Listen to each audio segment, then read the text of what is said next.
Assalamualaikum warahmatullahi wabarakatuh. Saya atas nama Nurul Isnaini dari kelas akuntansi A2 dengan NIM 2311349. Saya akan menjelaskan asumsi yang mendasari laporan keuangan. A. Akrual. Dasar akrual bermakna suatu transaksi atau kejadian yang dicatat dan dilaporkan pada saat terjadinya dan berdampak atas sumber daya, aset, dan kewajiban suatu entitas, bukan semata-mata berdasarkan pengeluaran atau penerimaan. Laporan keuangan yang disusun atas dasar akrual dan menyajikan informasi keuangan masa lalu dan masa depan. Contoh, pembelian kredit harus dicatat pada saat barang diterima, bukan pada saat pelunasan.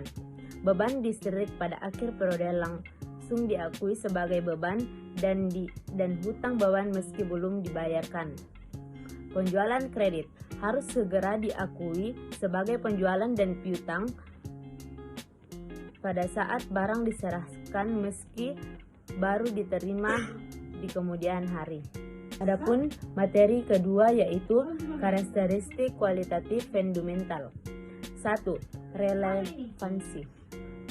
Informasi keuangan relevansi mampu membuat perbedaan dalam keputusan yang diambil oleh pengguna. Informasi keuangan mampu membuat perbedaan dan keputusan jika memiliki nilai prediktif, nilai konfirmatif, atau keduanya. Representasi tepat. Laporan keuangan mempresentasikan fenomena ekonomi dalam kata dan angka agar dapat menjadi informasi yang berguna. Selain mempresentasikan fenomena yang relevan, informasi keuangan juga harus mempresentasikan secara tepat fenomena yang akan dipresentasikan agar dapat menunjukkan representasi tepat dengan sempurna. 3 karakteristik harus dimiliki yaitu lengkap, netral, dan bebas dari kesalahan.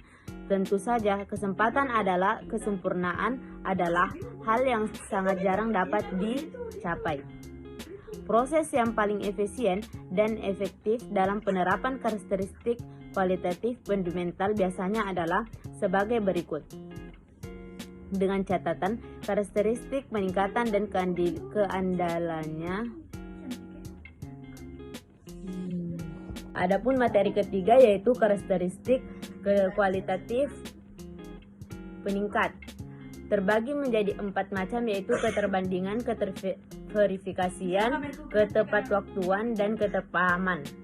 Keterbandingan yaitu karakteristik kualitatif yang memungkinkan pengguna untuk mengidentifikasi dan memahami persamaan dalam dan perbedaan antara pos-pos. 2. Keterverifikasian. Keterverifikasian membantu meyakinkan pengguna bahwa informasi merepresentasikan fenomena ekonomi secara tepat sebagai mestinya. 3. Ketepatwaktuan. Ketepatwaktuan berarti terjadinya informasi bagi pembuat keputusan pada waktu yang tepat sehingga dapat mempengaruhi keputusan mereka. Secara umum, semakin lawas suatu informasi, maka semakin kurang berguna informasi tersebut. 4. Keterpahaman. Pengklasifikasian, pengkarakteristikan, dan penyajian informasi secara jelas, ringkas dapat membuat informasi tersebut terpaham. Karakteristik kualitatif meningkat harus dimaksimalkan sebaik mungkin. Akan tetapi karakteristik kualitatif peningkat baik secara individu atau kelompok tidak dapat membuat informasi menjadi berguna bila informasi tersebut tidak relevan atau tidak terpresentasikan secara tepat. Sekian dari saya. Wabillahi taufiq wal hidayah. Wassalamualaikum warahmatullahi wabarakatuh.